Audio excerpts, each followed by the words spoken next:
It is 7:48 a.m., December 7th, 1941. The calm skies above Oahu suddenly tremble as 183 Japanese aircraft sweep in from the north. Leading them is a seasoned commander who has rehearsed this assault for months. Their objective is simple: cripple the United States Pacific Fleet before it can respond. Below them, Pearl Harbor rests in deceptive peace. American sailors are finishing breakfast. Some are still asleep. It's Sunday, a routine morning. Then engines grow louder. On Ford Island, a sailor looks up, confused by the low-flying aircraft. For a split second, he assumes they are American planes. Then he sees the red sun insignia painted beneath the wings. The first bombs fall. Torpedo bombers skim just feet above the harbor's surface, specially modified weapons designed for shallow waters. Their targets? The mighty battleships lined neatly along Battleship Row. Aboard the USS Oklahoma, sailors scramble as alarms finally sound.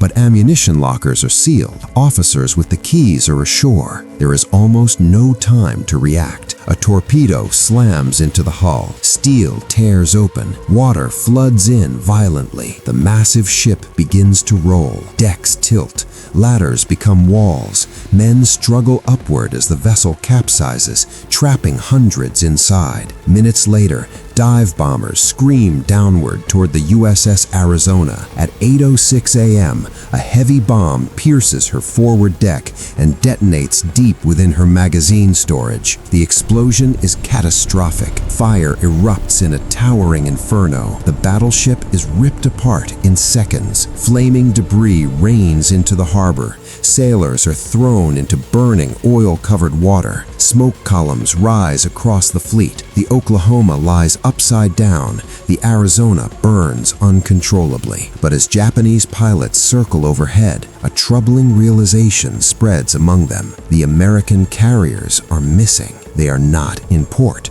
Back in the harbor, resistance begins to stiffen. Anti-aircraft guns finally roar to life. On the USS Nevada, the only battleship able to move, crew members fight to get her underway. Despite wounds and chaos, they return fire as the ship pushes toward open water. Enemy bombers redirect their attack toward the moving target. Under heavy assault, Nevada is deliberately grounded to prevent sinking in the channel. At nearby airfields, 2 American fighter pilots ignore orders and launch into the sky. Against overwhelming odds, they engage the attackers, managing to shoot down several enemy aircraft. By 9:45 a.m., flares signal the withdrawal. Japanese planes turn north, heading back toward their carriers. Below them, Pearl Harbor is engulfed in smoke and flame. In just 90 minutes, more than 2,400 Americans are dead. Battleships are sunk or crippled.